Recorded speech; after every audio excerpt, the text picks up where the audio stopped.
сәуле өткізгіш микроскоп зерттеп жатқан нысанды сәулелер тесіп өтетін болса, сол тесіп өту арқылы ішкі құрылысын, ультра құрылысын экранға шығарады. Мына жерде сәулелер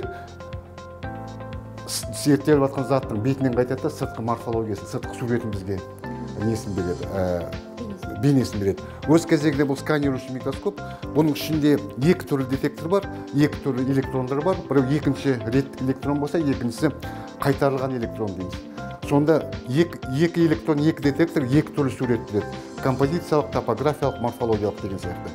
Сыртқы бедерін анық айқын көрсетеді. Екіншісі қай жерлерде ауыр зат, ауыр металл, қай жерлерде жеңіл металл деген сияқты сондай суреттерін көрсетіп бере алады. Кез келген затты, оның ішінде жаңағы біздің барлық органикалық зат бар, адам болсын, жануар болсын, өсімдік, микроорганизм болсын, одан кейін қатты металл болсын, наноталшық болсын, ұнтақ дейміз ғой, нанопорошоктар, сондай болсын, соның бәрін зерттеуге мүмкіндігі бар.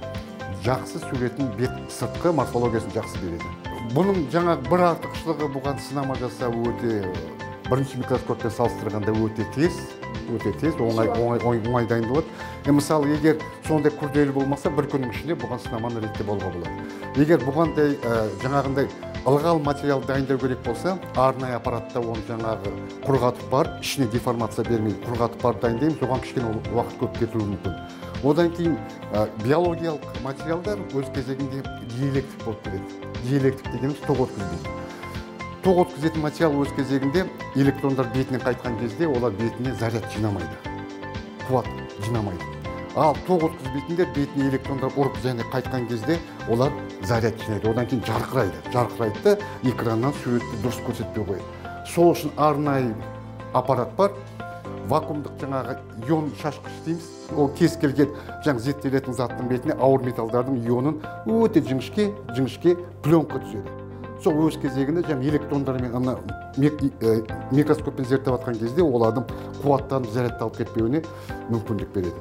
Ол жаңағы күміс, алтын, болмаса осы күміс, алтын осы екі ауыр металдардың ионын шашады бетіне.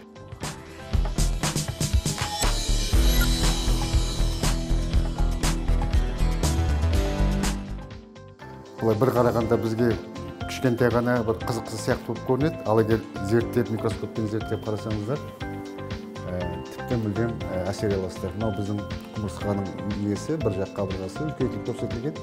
Өз кезегінде мынау соның денесін үлкейтіп көрсеткен кезде бір қызығы құмырсқаның бір көзбен қарағанда жып-жылтыр тегіс дене сияқты, ал үлкейтіп қарасаңыз түктерден тұратын көреміз. Түктердің өзі екі түрге бөлінеді екен, өте жіңішке түктер болады. Сосын сирек кездеседі, бірақ өте жуан түктер. Осындай морфология сияқты сондай қызықтары бар. Сонымен қоса жай ғана мынау әсіресе биологтарға қызық болады. Мынау біздің жапырақтың сағағы, жаңағы бұтақ пен жапырақты салыстырып тұратын өте жіңішке. Соның ішін алған кезде өткізуші болады.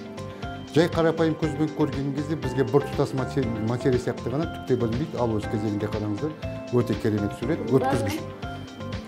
өткізгіш ұлпалар. Флоема, ксилема, трахея дейміз ғой, түгел сіздердің алдарыңызда соның суреттері. Қазіргі пандемия уақытында қатты сұранысқа ие ол маска. Маска өз кезегінде не болу керек? Микроорганизмдерді өткізбеу керек. Соны ғалымдармен дәлелденген. Егер маска талшықтарының арасындағы саңылау 100 нанометрден кем болса, кез келген микроорганизмді өткізбейді деген. Сол өз кезегінде біз бірлесіп жүргізген жұмыстың нәтижесінде бұл наноталшықтардан жасалынған маска, сол өз кезегінде мына біздің мынауымыз 100 нанометрға тең болса, мына талшықтардың арасындағы нелер 15 болмаса жаңағы 25-6 нанометр екендігі ғана. Бұл өз кезегінде микроорганизмдер өткізбейтіндігі. Егер оның көлденең жалпы беткі морфологиялық суреті болса, мынау поперечный дейміз ғой, жаңағындай көлденең кесілді. Сонда өз кезегінде ол жаңағы наноталшықтан тұрған масканың өзі 10 шақтаған, әлде 20 шақтаған қабаттардан тұратындығы. Қабаттардан. Бір көзбен қарағанда жіп-жіңішке ғана материя,